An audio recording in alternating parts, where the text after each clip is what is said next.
तो चलिए फिर अब हम आगे शुरू करते हैं। अब हमने लास्ट टाइम क्या देखा था? हमने लास्ट टाइम देखा था 100% केस, मतलब कि जब हमारी जो प्रॉपर्टी है 100% केस वाली प्रॉपर्टी देखी थी। उसका क्या मतलब है कि जब भी हमने किसी सॉल्यूशन के अंदर हमने सॉल्यूट डाला, ठीक है, वो क्या हुआ, वो 100% 100% टूट गया। तो t इज इक्वल टू 0 पे हमारे पास 0 मोल्स बचते थे और बाकी सारा दो जगह में टूट जाता था, राइट। अब हम क्या देखेंगे? अब हम देखेंगे वीक इलेक्ट्रोलाइट का केस। वीक इलेक्ट्रोलाइट, ये था मेरा स्ट्रॉन्ग इलेक्ट्रोलाइट। इतना स्ट्रॉन्ग था कि इसके अंदर इतनी पावर थी कि वो आयंस को कंप्लीटली तोड़ देता था, ठीक है। लेकिन ये वीक इलेक्ट्रोलाइट, इसके अंदर ज़्यादा पावर नहीं होती, इसमें कोई डाउट? तो उसके लिए अगर हम एग्जांपल उठा लें, फॉर एग्जांपल एसिटिक एसिड, ठीक है। अब t इज इक्वल टू 0 पे क्या हो रहा है? t इज इक्वल टू 0 पे मान लेते हैं इसके मेरे पास 100 मोल्स है और ये कंप्लीटली नहीं टूट पा रहे, ठीक है। अब टूटेगा कैसे? CH3COOH, ये टूटता है CH3COO negative plus H positive, right. और t इज इक्वल टू 0 पे क्या है? इसके 100 मोल्स है, इसका मेरे पास कुछ नहीं है और इसका भी मेरे पास कुछ नहीं है। और t is equal to T पे देखते हैं अब क्या हो रहा है। t is equal to T पे मैं मान लेता हूँ इसके सिर्फ 100 में से 50 मोल्स टूटे हैं, 100 में से सिर्फ 50 टूटे हैं। तो जो 50 थे वो 50 मुझे यहाँ पे दिखने लग गए और यहाँ पे दिखने लग गए। इस चीज़ में कोई डाउट? CH3COOH 50 निकले तो 50 मुझे नेगेटिव आयंस मिल गए, 50 मुझे पॉजिटिव आयंस मिल गए, ठीक है। और अभी भी सोल्यूशन के अंदर ये 50 घूम रहे हैं, इसमें कोई डाउट? अब देखो 50 टूटे 100 में से, 100 में से अगर 50 टूटेंगे तो 50 बचेंगे सोल्यूशन के अंदर जो मैंने जिस सोल्यूशन में डाला था, और जो 50 निकले उसके मुझे 50 O नेगेटिव मिल जाएंगे और 50H पॉजिटिव मिल जाएंगे। तो इसका मतलब मेरी ऑब्जर्व्ड कॉलिगेटिव प्रॉपर्टी कितनी हो गई? I की वैल्यू कितनी हो गई? Observed colligative property divided by theoretical colligative property, that is equal to observe कितनी है डालने के बाद? 50 यहाँ पे घूम रहे हैं इसके अंदर पहले से, 50 मुझे यहाँ पे मिल गए, 50 मुझे यहाँ पे मिल गए, तो 50 प्लस 50 100 प्लस 50 150। और थ्योरेटिकल कॉलिगेटिव प्रॉपर्टी कितने डाले थे मैंने? 100 डाले थे। तो इस केस में आई की वैल्यू कितनी आ गई? 0 से 0 कैंसिल और ये पॉइंट यहाँ पे लग जाएगा 1.5। इसमें कोई डाउट? अब मैं एक और, जब भी हमारा वीक इलेक्ट्रोलाइट होता है इसके अंदर एक और हमारा कांस्टेंट आएगा, उस कांस्टेंट को हम बोलते हैं अल्फा। अल्फा का मतलब जितना मेरा डिसोशिएट हुआ, जितना मेरा टूटा, डिवाइडेड बाय जितना मेरा थ्योरेटिकल था, जितना मैंने डाला था, ठीक है। कितना टूटा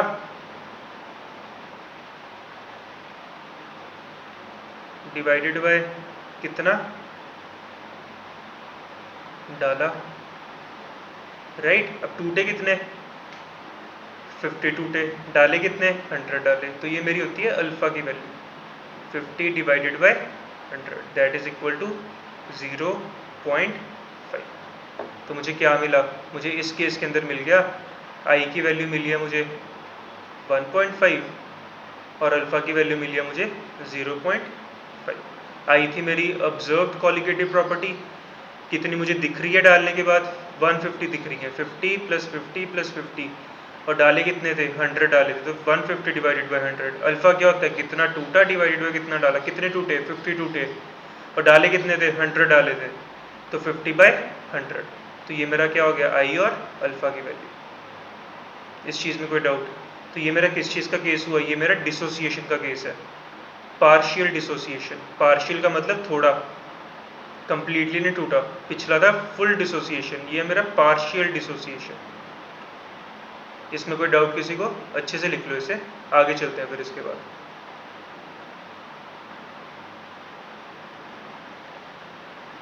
ठीक है, इसमें देखो कोई डाउट है तो आगे चलते हैं उसके बाद। समझ आ गया? अब हम चलते हैं वीक सब्सटेंस की तरफ। पिछला था वीक इलेक्ट्रोलाइट, अब ये मेरा वीक सब्सटेंस। वीक सब्सटेंस का मतलब क्या होगा? पिछले में मैंने क्या किया था? पिछले में मैंने किया था, आप समझो ऐसे, मैंने एक डाला, मुझे कितने सारे मिल गए? एक डाला अनेक मिल गए, ठीक है। इसका क्या मतलब? मान लो कि मैं कोई ए डाल रहा हूँ किसी चीज़ के अंदर, लेकिन जो ए है वो कितने सारे ए में टूट रहा है, नंबर ऑफ एज में टूट रहा है। लेकिन वीक सब्सटेंस में क्या होगा? वीक सब्सटेंस में होगा, मैं मान लो 2 मोल डाल रहा हूँ एसिटिक एसिड के, तो ये 2 मोल क्या कर रहे हैं इस केस में? ये 2 मोल जुड़ जाएंगे, एक नया मॉलिक्यूल बना लेंगे, CH3 COOH CH3 COOH। इसमें कोई डाउट? मुझे क्या मिल गया? मुझे मिल गया CH3 COOH का होल ट्वाइस, ये मिल गया मुझे। मिला कि नहीं? ठीक है, तो अब हम शुरू करते हैं फिर से। अब t इज इक्वल टू 0 पे क्या था? मान लेता हूँ 100 मोल्स थे इसके, और इसके कितने थे? 0। अब क्या हुआ फिर t is equal to T पे? क्योंकि वीक है तो पूरा तो टूट नहीं पाया, तो मान लेते हैं 50 निकले इसके, ठीक है। अब इसके 50 निकले, 50 अभी भी इसके अंदर तैर रहे हैं, 50 कर ही नहीं पाए रिएक्शन, तो 50 में से 25 इधर चले गए, सिर्फ मुझे एक मिला, तो आधे हो गया 50 के 50 के। ये जो 50 टूटे थे उसके भी आधे मोल्स हो गए, तो 25 दिख रहे हैं मुझे उसके अंदर, सोल्यूशन के अंदर। तो 25 मुझे ये होल ट्वाइस के दिख रहे हैं, और 50 थे जो, वो पुराने जो टूटे ही नहीं वो दिख रहे हैं। तो इसका मतलब आई की वैल्यू कितनी होगी? Observed colligative property divided by theoretical colligative property, that is equal to observed कितनी है? ऑब्जर्व्ड है जो 50 ऑलरेडी है उसके अंदर, सोल्यूशन के अंदर, जिसकी रिएक्शन नहीं हो पाई, प्लस जो उसके बाद जिसकी रिएक्शन होगी उसके कितने मिले मुझे? 50 प्लस 25, दैट इज 75। थ्योरेटिकली डाले कितने थे मैंने? 100 डाले थे। तो इस केस में आई की वैल्यू कितनी मिल गई? 0.75। और बीटा, पिछली बार अल्फा लिया था, इस केस में बीटा उठाते हैं। बीटा कितना था? कितना टूटा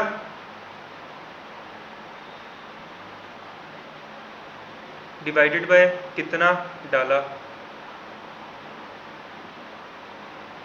दैट इज इक्वल टू कितने टूटे? 50 टूटे, कितने डाले? 100 डाले, तो ये कितना हो जाएगा? 0.5। कोई डाउट किसी को? तो इस केस में हम क्या देख रहे हैं? हम देख रहे हैं कि हमने क्या किया था, हमने कितने सारे ए डाले थे, लेकिन वो जुड़ के उसका एक ए बन गया, बना के नहीं? 2 मोल डाले थे और मुझे उसका 1 मोल मिल गया सिर्फ, राइट। तो ये मेरे केसेस हैं, इसमें कोई डाउट? तो अब हम देखते हैं अपने केसेस थोड़े जनरल फॉर्म के अंदर। जनरल फॉर्म के अंदर मानते हैं कि फॉर एग्जांपल पिछले में मैंने क्या किया था, एक डाला था और अनेक मिल गए थे। कितने सारे मिल गए थे? वो था अल्फा वाला केस। और बीटा वाले केस में क्या हुआ, मैंने कितने सारे डाले और मुझे मिला क्या? सिर्फ एक मिला मुझे, एक मॉलिक्यूल बन गया वो जुड़ के आपस में कोवलेंट बॉन्ड के साथ। ऐसा हुआ कि नहीं? ये मेरा हो गया बीटा वाला केस। या फिर मैं बोल सकता हूँ ये था मेरा स्ट्रॉन्ग इलेक्ट्रोलाइट वाला केस, सॉरी ये था मेरा वीक इलेक्ट्रोलाइट वाला केस,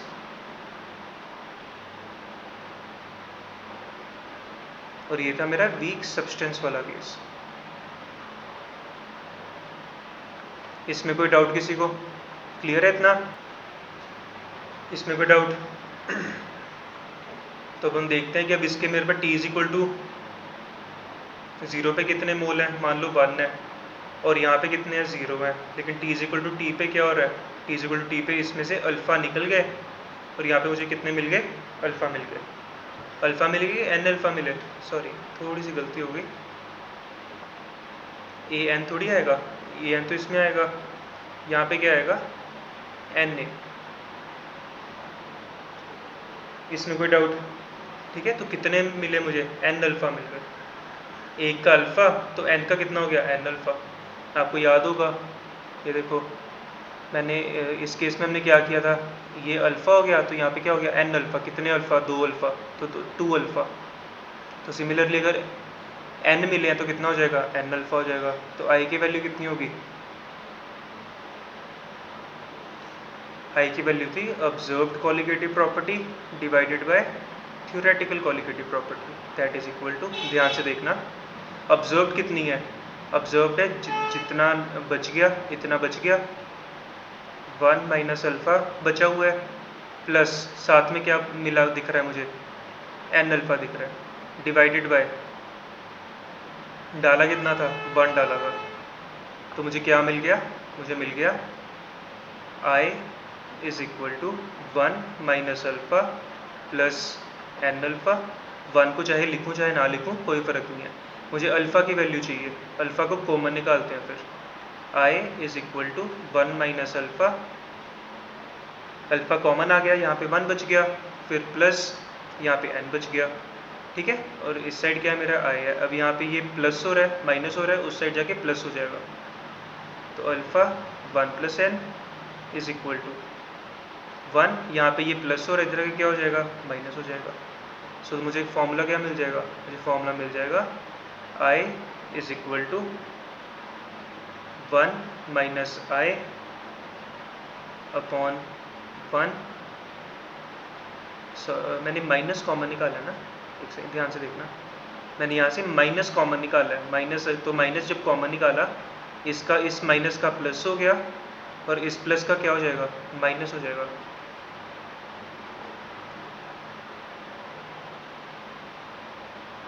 अपॉन 1 माइनस एन, या फिर आई माइनस 1 अपॉन एन माइनस 1, ये मेरा फॉर्मूला हो गया। किसी को डाउट कोई?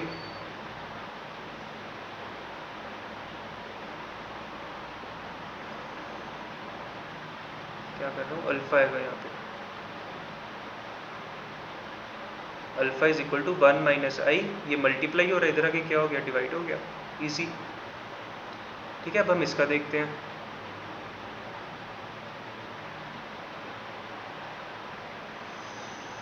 इसमें देखते हैं आप कितने कितने हमने डाले थे, n मॉलिक्यूल्स डाले थे और मिले कितने, सिर्फ एक मॉलिक्यूल मिला उसका, इसमें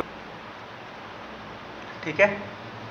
तो फिर देखते हैं अब आई कितना निकलता है, तो t इज इक्वल टू 0 पे क्या हो रहा है, इसके मेरे पास कितने हैं, इसके 1, उस टाइम पे इसके 0, और t is equal to T पे क्या हो रहा है, इसके 1 में से बीटा निकल जाएंगे और मिलेंगे अब यहाँ पे कितने, ध्यान से देखना, ठीक है। n के लिए मेरे पास कितने हैं, 1 है, तो 1 के लिए मतलब कितने होंगे, 1 बाय एन, तो मतलब बीटा के लिए कितने होंगे फिर, बीटा बाय एन, तो क्या हो जाएगा, बीटा बाय एन। एन के लिए कितने हैं, 1, तो 1 के लिए कितने होंगे, 1 बाय एन होंगे, तो बीटा के लिए कितने होंगे, बीटा बाय एन, तो बीटा बाय एन मोल्स बचे बड़े हुए यहाँ पे। पीछे भी जाके देखोगे हमने 50 को क्या कर दिया था, 2 से डिवाइड कर दिया था, सिमिलरली यहाँ पे हमने बीटा को क्या कर दिया, n से डिवाइड कर दिया। तो अब आई देखते हैं, i is equal to observed colligative property divided by theoretical colligative property. Observed कितनी है, ये मेरे घूम रहे हैं 1 माइनस बीटा, और साथ में मुझे क्या दिख रहा है वहाँ पे, beta by n divided by theoretically कितना डाला था, 1 मोल डाला था मैंने, that is equal to i is equal to 1 minus beta plus beta by n. इस चीज़ में कोई डाउट? अब देखते हैं, हमें बीटा चाहिए, सेम तरीका करते हैं, फिर 1 माइनस बीटा बाहर निकाल लेते हैं, माइनस बीटा बाहर निकाल लिया तो यहाँ पे प्लस 1 बच गया, और यहाँ पे इस प्लस का क्या बन गया, माइनस बन गया, और बचा गया यहाँ पे 1 बाई एन। इसमें कोई डाउट? ठीक है, 1 बाई एन बच गया, तो आई की वैल्यू कितनी आ जाएगी, i is equal to, second, i is equal to 1 minus,